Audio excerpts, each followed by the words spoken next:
Vous êtes déçus, hein? Si vous traînez un peu sur les internets ces derniers temps, vous vous êtes sûrement aperçu de la recrudescence des titres putaclic. Ça tombe bien, c'est de ça que l'on va parler aujourd'hui. Et la suite va vous faire halluciner.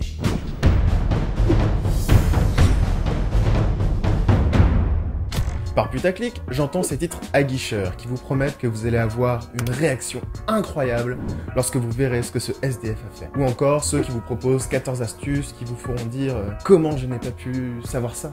On ne va pas se mentir, on a tous déjà cliqué dessus. Et la plupart du temps, on est déçus. Mais alors, pourquoi on ne peut pas s'empêcher d'être attiré par eux? Qu'est-ce qui entre en jeu dans cette démarche marketing au fond? En anglais, on dit clickbait. Autrement dit, piège à clic ou attrape-clic. Eh bien, depuis quelques années, des recherches ont été menées sur le sujet. Vous vous en doutez, une technique capable d'attirer des millions de clics ne reste pas hasardeuse très longtemps. En fait, c'est plutôt simple à comprendre. Le putaclic fonctionne sur quelques principes assez logiques, et pas nouveaux. D'abord, la curiosité. En 1994, le professeur d'économie et de psychologie, George Loewenstein, propose un modèle de curiosité basé sur le knowledge gap. Autrement dit, différentiel de connaissances. En fait, il perçoit la curiosité comme l'identification d'un décalage entre ce que l'on connaît et ce que l'on aimerait connaître. Il y a un manque à savoir, et au niveau du cerveau, c'est désagréable. C'est comme une simple démangeaison qu'il suffirait de gratter pour aller mieux. Ça me gratte un peu. En dessous. Vous voulez bien? Et donc, lorsque la curiosité est piquée, on ressent ce besoin viscéral de résoudre ce knowledge gap, pour se débarrasser de cette frustration de ne pas savoir. C'est ce que l'on retrouve avec les fameux « ce qui se passe ensuite » ou « vous n'allez pas le croire ». Prenons par exemple cet article de RTL.be, au doux titre de « Un homme plonge dans une mer déchaînée, et ce qui se passe ensuite est à couper le souffle ». Le titre nous parle d'abord de quelque chose, de cocasse on va dire, un homme qui plonge dans une mer déchaînée. Mais jusque-là ça n'attire pas spécialement le clic, c'est plus un tweet BFM quoi. Mais ensuite il pique notre curiosité avec ce qui se passe ensuite est à couper le souffle. Et là c'est foutu. On se doute que la réponse va être décevante et n'aura sûrement que peu d'intérêt, mais on ressent cette gêne de ne pas savoir, cette démangeaison qu'il faut gratter. Et admettez-le, vous aimeriez bien savoir ce qui se passe après. Bon, concrètement, c'est vrai que c'est un peu dingue. Parce qu'en fait, une fois qu'il plonge, c'est vrai que la mer est... Et la forme du titre a aussi son importance. En 2013, des chercheurs de la Norwegian Business School ont mené une expérience. Pendant 4 mois, ils ont posté des articles sur un compte Twitter avec plus de 6000 followers. Il y avait 3 types d'articles. D'abord, la condition de contrôle. Un titre neutre, normal. Par exemple, la recherche du prestige dans le secteur publicitaire. La première condition expérimentale, un titre qui pose une question, par exemple, pourquoi les publicitaires sont-ils si obsédés par les récompenses? Et enfin, la seconde condition expérimentale. Un titre qui pose une question, mais qui en plus réfère au lecteur, avec tu ou vous. Par exemple, pour un titre neutre qui serait le pouvoir corrompt, le titre de la seconde condition expérimentale est « Votre patron est-il ivre de pouvoir ?» Et le résultat est sans appel. Lorsqu'un titre d'article pose une question, c'est 150% de clics supplémentaires.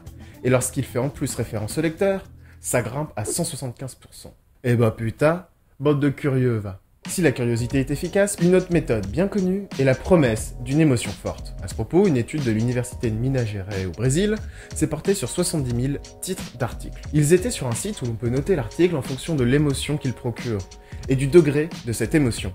Plutôt triste, très triste, etc. Leur conclusion est plutôt logique. Les émotions les plus vendeuses sont le bonheur et l'indignation.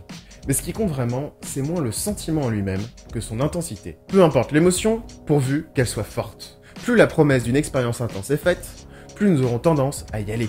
Il y a également un principe de récompense très fort. Il faut savoir que pour notre cerveau, faire l'amour, écouter de la musique, voir des animaux mignons, c'est à peu près la même chose. J'entends par là qu'il libère des hormones similaires, notamment la dopamine, l'hormone du plaisir et de la satisfaction. Je vous en avais déjà parlé dans l'épisode sur la nostalgie musicale. Et les articles de ce type sont innombrables. Et même si pour beaucoup, la déception est à la clé, les quelques-uns qui ne sont pas décevants créent un automatisme en nous. Si la dopamine est la récompense, alors le titre putaclic est un signal qui l'amène.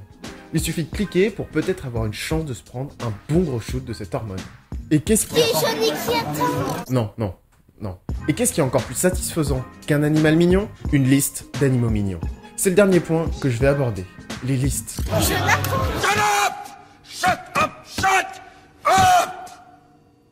Les 12 idées reçues sur la cuisson des pâtes. 24 choses qu'on trouve tous chez nos grands-parents, etc. Et là, c'est la cerise sur le gâteau. La dose de dopamine ultime. On trouve tellement d'informations sur internet qu'il devient compliqué de n'avoir que des bouts. juste la partie qui nous intéresse. Mais les listes nous font cette promesse. Pour connaître ces 32 façons de ranger son bureau, inutile de passer par tout un article sur l'aménagement d'intérieur, le cocooning, le feng shui, etc. Mais juste de faire défiler un diaporama de bureaux rangés plus ou moins différemment. Ces listes vont à l'essentiel. Elles mettent en avant le côté simple à lire et à digérer. Les listes promettent un chemin à suivre, un ordre à suivre, avec un début et une fin bien définis. C'est carré et le cerveau adore quand c'est carré. Et puis faire passer les diaporamas de 1 à 2 à 3, c'est satisfaisant. D'ailleurs, ça pourrait même faire un bon ASMR, je crois. Maintenant, on va passer à la seconde diapositive. Maintenant, on va passer à la troisième diapositive. L'histoire nous achever, il suffit de piquer notre curiosité avec le fameux « Le cinquième va vous surprendre ». En fin de compte, je pense que l'ultime titre putaclic doit ressembler à « Waouh, pourquoi ces 12 animaux de compagnie sont complètement dingues ?» Le cinquième va vous faire hurler de rire.